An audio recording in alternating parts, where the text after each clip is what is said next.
تو میں نے کہا کہ جی معصوم تو اللہ بناتا ہے، انبیاء کو بنائے اور کوئی بن نہیں سکتا، تو یہ بات تو چھوڑ دو، نہ تم بن سکتے ہو نہ ہم بن سکتے، یہ بات خارج ہو گئی، کیونکہ تمہاری حرکتیں ساری وہی ہے۔ دوسری چیز پاکیزگی کا اعتراف نہ تم کر سکتے نہ ہم کر سکتے، اس کو بھی خارج کر دیتے۔ نہ تو کہہ سکتا ہے کہ میں پاکیزہ ہوں، نہ میں کہہ سکتا ہوں کہ میں پاکیزہ ہوں، یہ دونوں باتیں خارج ہو گئی۔ اب دو جو باتیں کرنے والی وہ آ جاؤ، اب مقابلہ ہوگا کہ تو کہتا ہے میں مدعی ہوں تصوف کا، تو بھی مدعی ہے تصوف کا، تیرا دعویٰ بھی عملیات کا، میرا دعویٰ بھی عملیات کا، تیرا دعویٰ بھی فقہ کا، میرا دعویٰ بھی فقہ کا، اس میں مقابلہ کر۔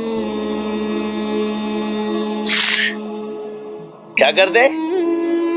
جو اصول میں جیت گیا وہ جیت گیا، تو میدان میں آ جاؤ، فقہ کے اعتبار سے دلائل میں آ جاؤ، میں تیار بیٹھا ہوں، تصوف کے اعتبار سے آتے ہو آ جاؤ، عملیات کے اعتبار سے آتے ہو آ جاؤ، اس میں تم جیت گئے تو تم اوپر، ہم جیت گئے تو ہم اوپر۔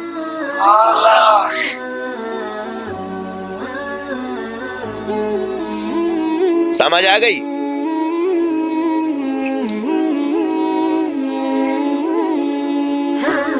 جس چیز میں مقابلہ ہو سکتا ہے اس میں آ جاتے ہیں، جس چیز میں نہیں ہو سکتا اس میں کیوں کرتے؟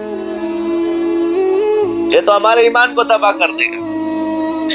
معصوم انبیاء ہے ہمارے یہاں، اگر تم بھی اپنے آپ کے اپنے اولیاء کو معصوم سمجھتے ہو تو تم بھی کافر ہو۔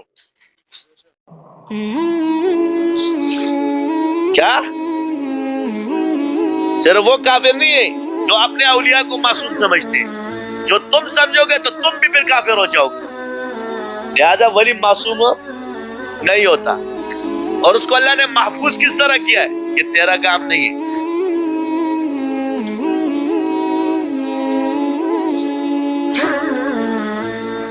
دوسری بات پاکیزہ، تو اللہ نے فرمایا اپنے آپ کو نیک مت سمجھنا، اپنے آپ کو نیک سمجھنا حرام ہے۔ دعویٰ کس چیز کا کر سکتے؟ یہ چیز میرے پاس ہے یا نہیں؟ سمجھ آ گئی؟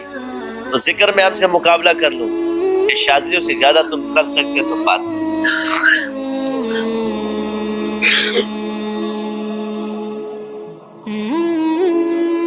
یہ تسبیح کیسے ہلتی ہے؟ بولو ذکر سے۔ ماشاءاللہ۔ کس سے ہلتی ہے؟ ہمیں اللہ نے، ہمارا ذکر اسم بن گیا اعظم۔ کیا بن گیا؟ وہ ہم پڑھ کے پھونکتے ہیں اللہ شروع ہو جائے۔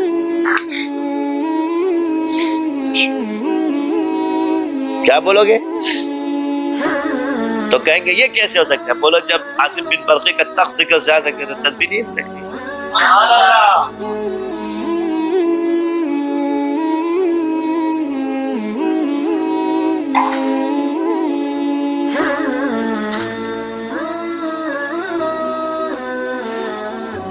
تو یہ دنیاوی امور کے لیے تھے، آخرت کے لیے تھے۔ اس میں جنت تو نہیں گئے نا اس وقت، اس میں اعظم پڑھ کے جنت میں داخل ہو گئے، دنیا میں ہی تخت لائے۔ تو قرآن سے ثابت ہے کہ اسم اعظم دنیا میں کام کرتا ہے۔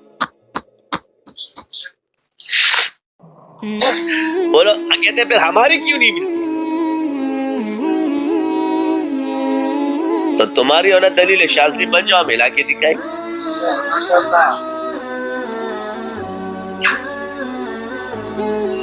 پھر تخت کا دعویٰ دونوں نے کیا تھا کہ جن نے کہا میں بھی لاؤں گا، اور اسم اعظم والے کا میں بھی لاؤں گا۔ آپ کہو گے جی اور ہلاتے، پر مقابلہ کرا لو، دیکھتے ہیں کہ کس کا کام کر رہا ہے، کہ تسبیح زیادہ تیز کام کرتی ہے، اس کی کیا ہماری۔ ہلا تو سب لوگ ہیں، بگاؤ گے کون کون، علاج کون کون کرے؟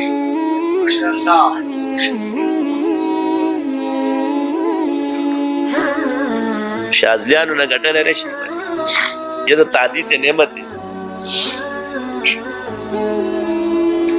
اور جتنے عاملین گزرے ہیں ہمارے موجودہ ہے، وہ بھی ان کے پاس بھی عمل نہیں ہے۔ کہہ رہے تمہارے پاس کہاں سے آیا؟ اللہ نے دیا، اور کون دے گا؟ اللہ دے گا۔ جب اللہ امام ابو حنیفہ کا فیض دے سکتے ہیں اویسی بنا سکتے ہیں. اب آپ کہو گے کہ مجھے اللہ تعالیٰ نے ان کا اویسی بنایا, اس میں کیا راز ہے؟ اب بتاتا چلو. نقشبند دو طریقے سے اویسی ہے. متصل سند امام جعفر صادق سے اور امام ابو حنیفہ سے چل رہی ہے. کس سے چل رہی ہے؟ تو بایزید بستامی ہے اویس کس کے؟ امام جعفر صادق کے.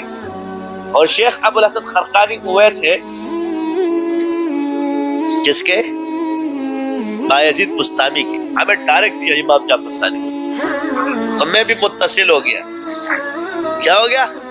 یہاں سے میری سند متصل ہے. میں نے امام جعفر صادق سے, انہوں نے اپنے نانا قاسم بن محمد بن ابی بکر سے, انہوں نے سلمان فارسی سے, انہوں نے ابو بکر صدیق سے, انہوں نے حضور سے. یہ تو ہو گئی میری ایک سند. دوسری سند میں نے امام ابو حنیفہ سے, انہوں نے امام جعفر صادق سے, انہوں نے اپنے نانا قاسم بن محمد بن ابی بکر سے, انہوں نے سلمان فارسی سے, انہوں نے ابو بکر صدیق سے, انہوں نے حضور سے.